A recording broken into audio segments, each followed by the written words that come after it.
You've been told that being kind, loyal, and honest will get you everything you want. That patience, empathy, and selflessness are the keys to respect, love, and success. Yet here you are, overlooked, replaced, taken for granted. Nice guys finish last, not because they lack value, but because they give it away too freely. Understand this. The world does not reward goodness alone. People respect necessity, power, and control. Machiavelli wrote, "Men are driven by self-interest, not virtue. Your kindness, without boundaries, without strategy, is a resource others will exploit until you have nothing left." In this monologue, I will teach you why being nice fails and how to transform your goodness into your greatest weapon. In the next few minutes, you're going to discover why being a nice guy is quietly sabotaging your success. Why don't people reward your decency? They exploit it.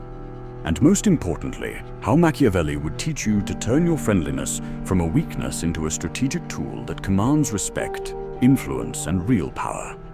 By the end, you will not just be liked. You will be respected, feared, and necessary. Comment below with the phrase, "My kindness is my weapon." Let's begin. Let's be honest. You believe being a good person is the right way to live. You're kind, you're agreeable, and you always put others first. You hold the door, you say please and thank you. You're the reliable friend, the dependable colleague, the ever-accommodating partner. By all definitions, you are a nice guy. So why do you constantly feel overlooked, undervalued, and left behind? Why does the promotion go to the ruthless shark in the office? Why do respect and admiration flow to the person who is unapologetically themselves, while you are taken for granted? Why do you feel like you're finishing last in a race you're trying to run with honor? Here's the hard truth. The world doesn't reward your kindness. It often exploits it. Being nice doesn't make you noble. It makes you predictable. And in the complex game of human dynamics, predictability is a massive vulnerability. Your goodness isn't seen as a strength, but as a lever others can pull to get exactly what they want. So, let's get into why this happens. We're going to dissect nice guy syndrome and expose the flawed logic that keeps you trapped in a cycle of frustration and resentment. More importantly, I'm going to introduce you to the timeless and sometimes brutal strategies of a 16th century master of power, Niccolò Machiavelli. We'll explore how to gain the respect you deserve, achieve your goals, and command your own destiny without having to become a villain. This isn't about abandoning your goodness. It's about arming it with strength.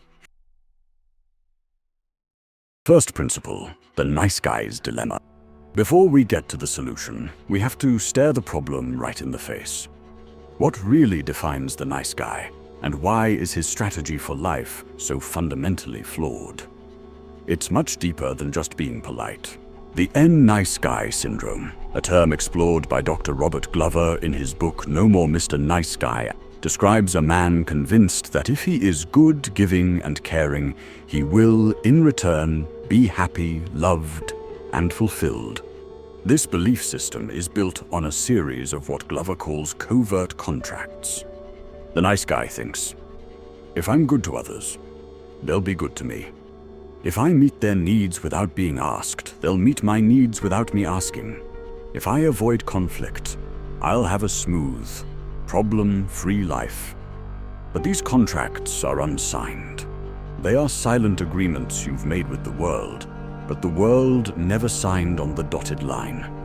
And when reality inevitably breaks these unspoken rules, the nice guy isn't met with love and appreciation, but with confusion, frustration, and a deep simmering resentment. He becomes anything but nice on the inside. This psychological trap leads to 3 catastrophic failures in strategy. First, and most critically, is a complete absence of boundaries. The nice guy operates like a city with no walls. He's open to everyone, all the time. His resources, his time, energy, money, and emotional support are a public commons, free for the taking. He's the friend who always says yes to a last-minute favor, even when it wrecks his own plans. He's the employee who takes on extra work without complaint, believing his silent martyrdom will one day be rewarded. He's the partner who constantly gives up his own desires to avoid an argument, slowly erasing himself in the process. He thinks this makes him generous and likable. In reality, it makes him a doormat. A lack of boundaries doesn't communicate kindness. It communicates a lack of self-respect. It signals to the world that your time isn't valuable, your needs aren't important, and that you are not the ultimate authority in your own life. People don't learn to respect you. They learn they don't have to. The result isn't just exploitation. It's a slow, soul-crushing burnout. You give away so many pieces of yourself that one day you look in the mirror and a stranger looks back. The second failure is a crippling fear of confrontation. The nice guy lives by the motto, peace at any price. He believes conflict is inherently bad and that a smooth surface means a healthy relationship. This is a devastating miscalculation. He mistakes the absence of conflict for the presence of respect. They are not the same thing. By avoiding necessary conflict, the nice guy actively sabotages his own life. At work, he won't ask for a raise because it feels confrontational. He won't push back on a terrible idea in a meeting for fear of rocking the boat. He won't address a colleague who keeps dumping work on him. In his personal life, he won't call out a friend who is being disrespectful. He won't have the difficult conversation with his partner about a serious imbalance in the relationship.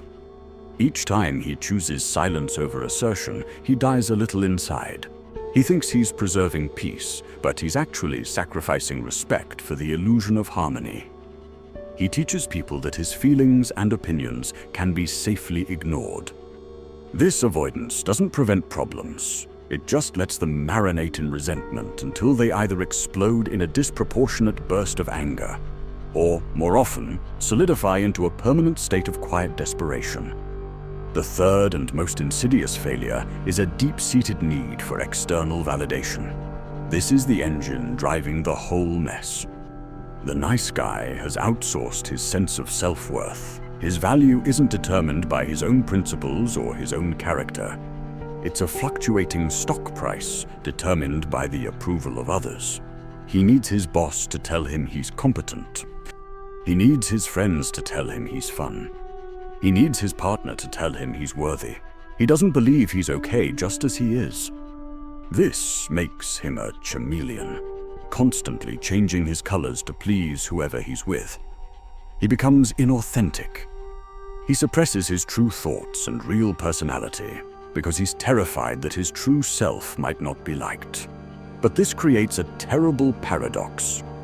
How can anyone love or respect a man they've never truly met?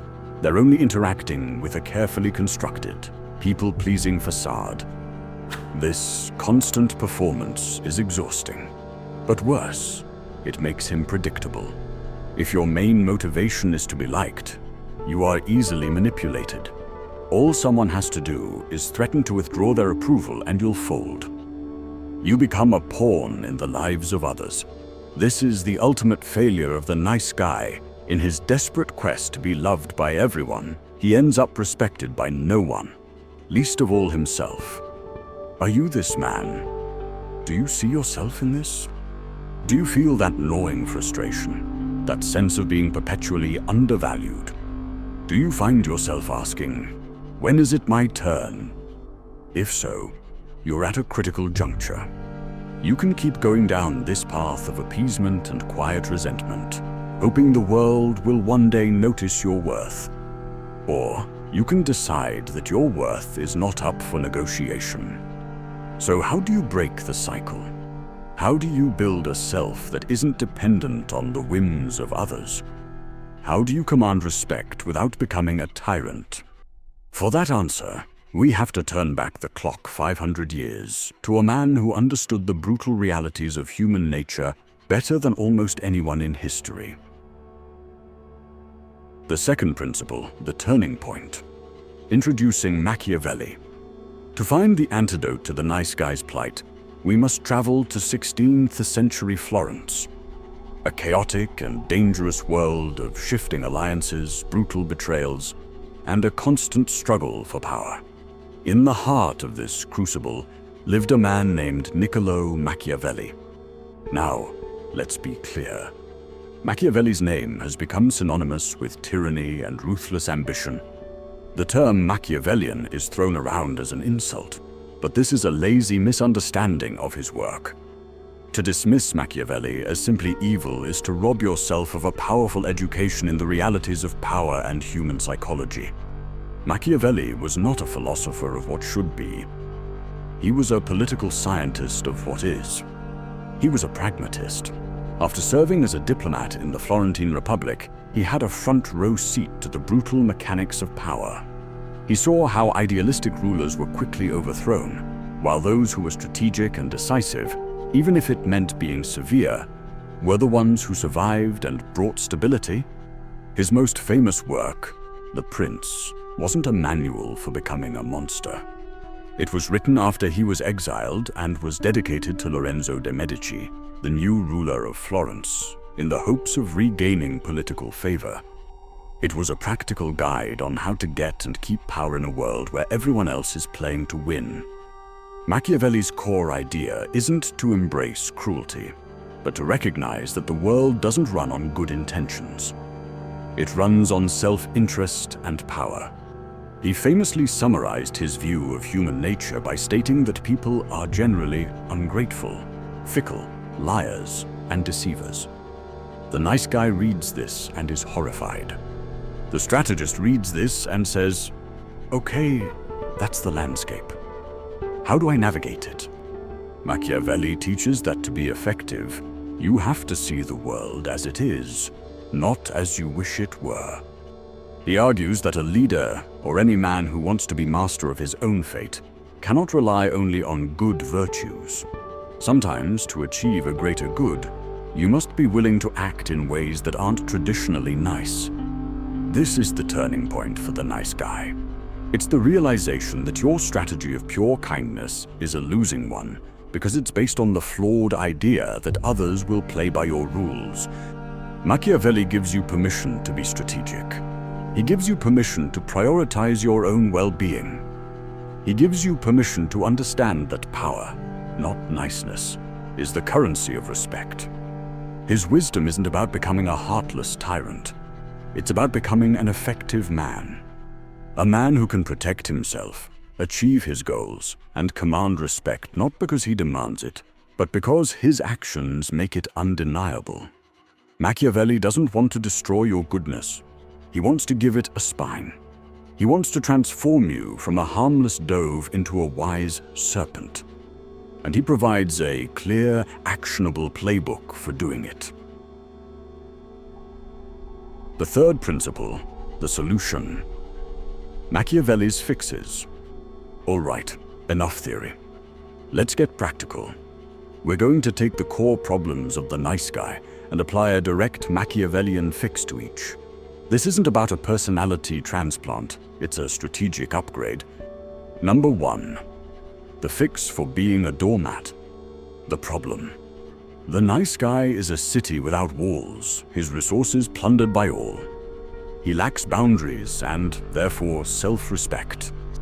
The Machiavellian fix. In The Prince, Machiavelli talks about the importance of a ruler fortifying his city. A city with strong walls and ample provisions can withstand any siege.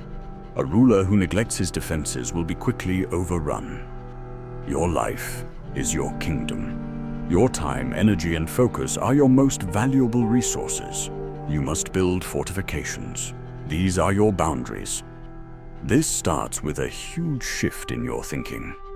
You must understand that setting a boundary isn't an act of aggression. It's an act of self-preservation. It is not mean, it is clear. And clarity is a form of kindness. When you fail to set boundaries, you create confusion and invite disrespect. When you set them clearly, you teach people how to treat you. So, How do you build these walls? First, master the art of saying no. For the nice guy, no feels like a declaration of war. You have to reframe it. No is not a rejection of the other person. It is an affirmation of your own priorities. Start small. Say no to a non-essential invitation. Say no to a minor request at work that's outside your duties. Practice in low-stakes situations. Learn to say it without guilt or a long-winded explanation. Thank you for the offer, but I won't be able to make it. I appreciate you thinking of me, but I can't take on more right now. No. It's a complete sentence. You don't owe an essay that can be picked apart.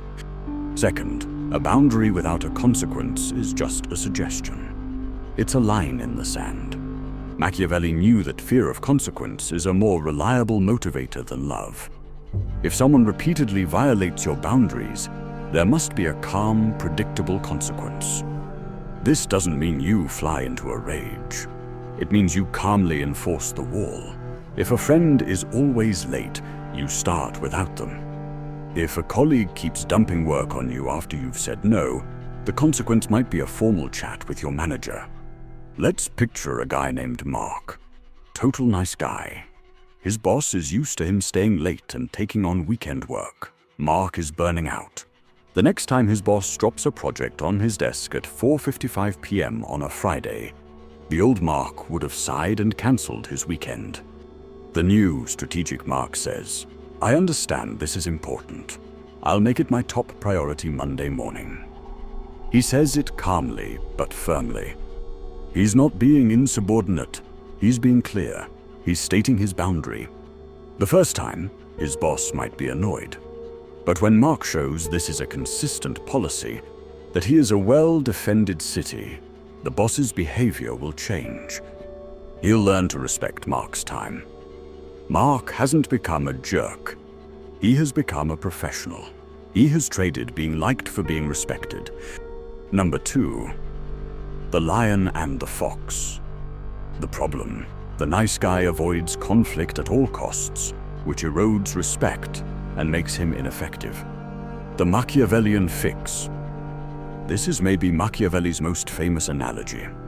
He wrote that a leader must imitate the fox and the lion, because the lion can't protect himself from traps, and the fox can't defend himself from wolves. A man who is only a lion is strong but falls into every trap. A man who is only a fox is clever but can't defend himself when strength is needed. The effective man must be both. For the nice guy, who is usually neither, this provides a complete model for how to engage. First, you have to cultivate your inner lion. The lion is strength, assertiveness, and the willingness to face necessary conflict. This isn't about roaring or being aggressive. The lion's power comes from its calm, undeniable presence.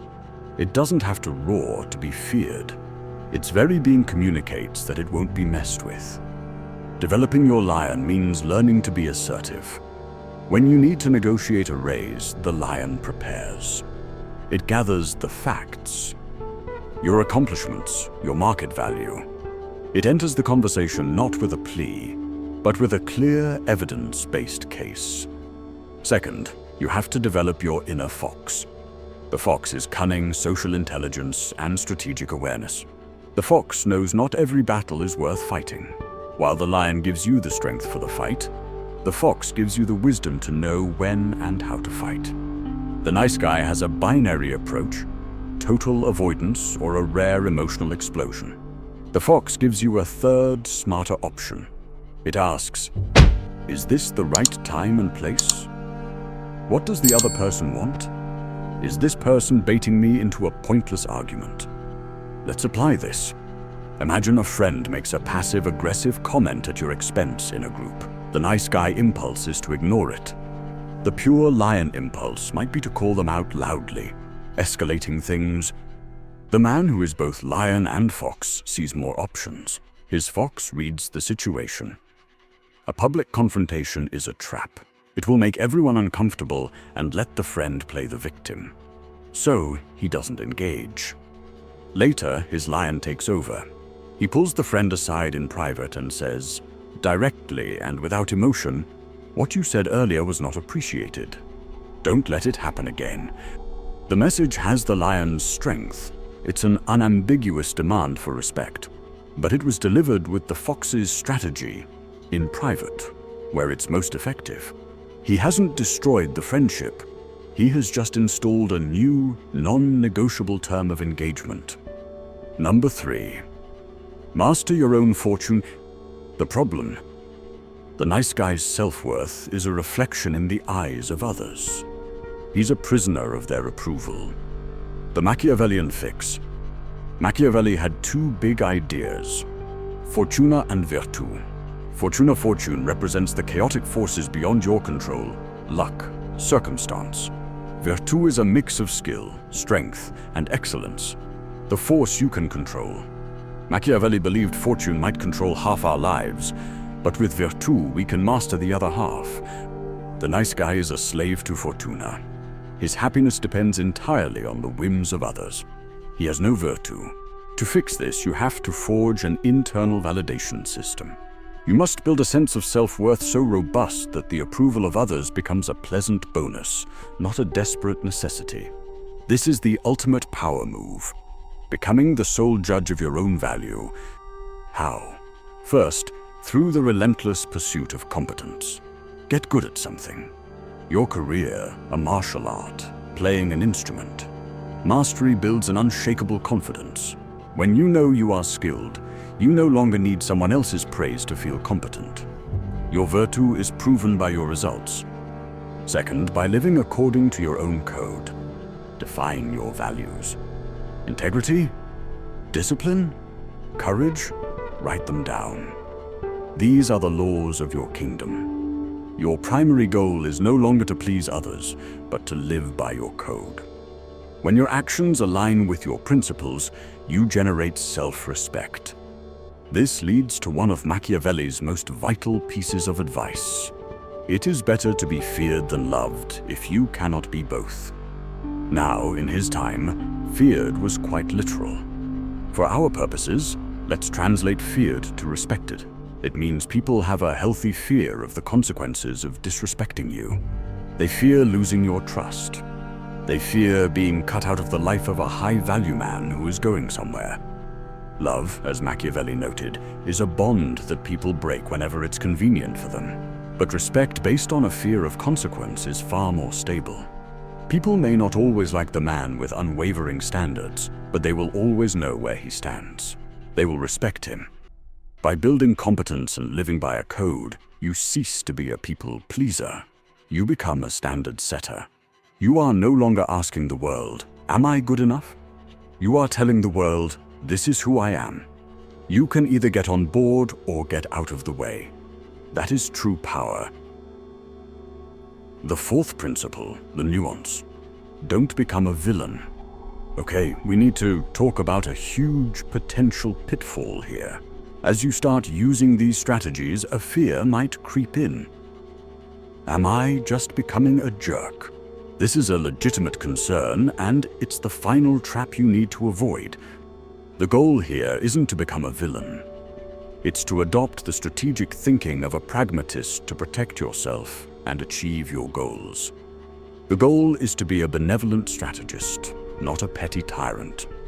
Think of it like this: the tools of power, assertiveness, boundaries, strategy are neutral, like a hammer. You can use a hammer to build a house or to tear one down. The tool isn't moral or immoral. The user's intent is.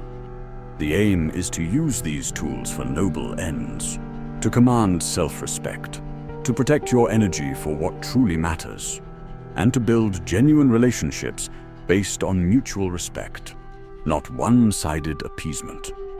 The key distinction is between the kindness of the weak and the kindness of the strong. The nice guy's kindness is often a negotiation tactic born from a fear of rejection. The kindness of a strong-centered man, a man who has cultivated his virtue, is different. It's a choice. When a man who doesn't need your approval chooses to be kind, that kindness has real value. It's a genuine gift, not a transaction. This is the ultimate goal, to be so secure in your own strength that you can be genuinely kind without fear of being exploited. You can be a good man from a position of power, not weakness. Remember the maxim: be strong without being cruel, and clear without being cold. Use your lion's strength to protect and uphold your principles, not to bully. Use your fox's cunning to navigate social situations for positive outcomes, not to deceive for selfish gain. Your goodness doesn't need to be abandoned. It needs to be put in a suit of armor. So, let's bring it all home. We started by looking at a painful paradox. The nice guy who tries to do everything right often ends up frustrated and resentful. We've dissected the nice guy syndrome, revealing it as a flawed life strategy built on silent, unsigned contracts and a fear of conflict. But we didn't leave you there. We turned to one of history's greatest realists, Machiavelli, not to learn how to be cruel, but to learn how to be effective. The path is clear. You must become the master of your own domain by building a fortress of boundaries. You must learn to navigate the world with the lion's strength and the fox's cunning. And most importantly, you must shift your focus from the approval of others to the unshakable bedrock of your own competence and character, your virtù. This transformation isn't about becoming a different person. It's about becoming the most powerful and authentic version of yourself. It's about taking the good, kind man you already are and arming him with the wisdom to command respect. It's a journey from being liked to being respected, from being a pawn to being a player, from being a nice guy to being a truly good and effective man. The world won't reward your goodness. It will reward your strength. Build that strength. What was your biggest takeaway? Let us know in the comments below. To declare your commitment to this journey, write, "I choose strength over softness." By doing so, you join a community of men dedicated to building lives of purpose and power. And if this message hit home for you, if you're ready to continue your education in strategy and self-mastery, make sure you like this video and subscribe to the channel. The world is a complex place. It's time you learned the rules,